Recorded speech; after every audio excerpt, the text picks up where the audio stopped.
السلام عليكم ورحمة الله تعالى وبركاته وسلامتهن دمان أصحابتيدا كحيران كنالكا ياسين عمر إمكنا كسو دوادا عشر كينا امتحانها maanta waxaan soo qaadan doonaa sehemu za mwili qaybaha jirka kifondu cha mguu lawga mkono gacanta kilimpili cudud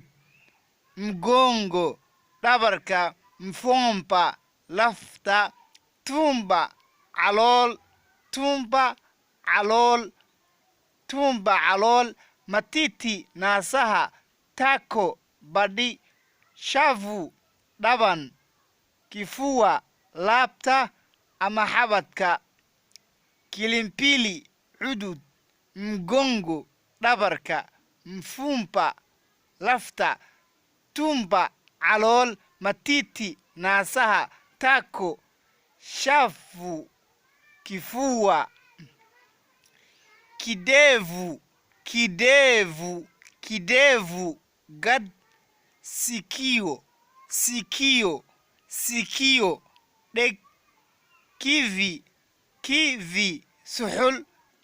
jicho macho il indho jicho waa mufrad macho waa indho oo jamca ukope xirimo uso waji ukope xirimo waa baalka isha kidole far mguu lug ama cag njewele timo moye wadno qalbi moyo wadne kisingino cirib yonga sin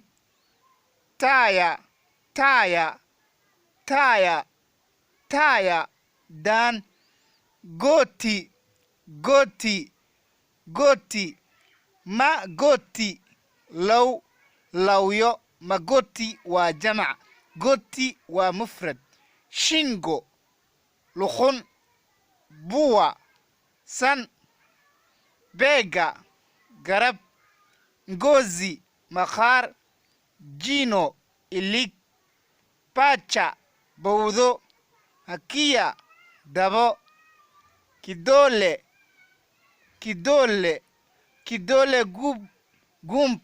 kidole gumpa suulka waxaa la yidhahdaa suulka ulimo carabka waad ku mahadsantihiin dhammaan waxaan rajayn doonaa inaan cashar kale soo gelin doono insha allah biidni illaahi albaari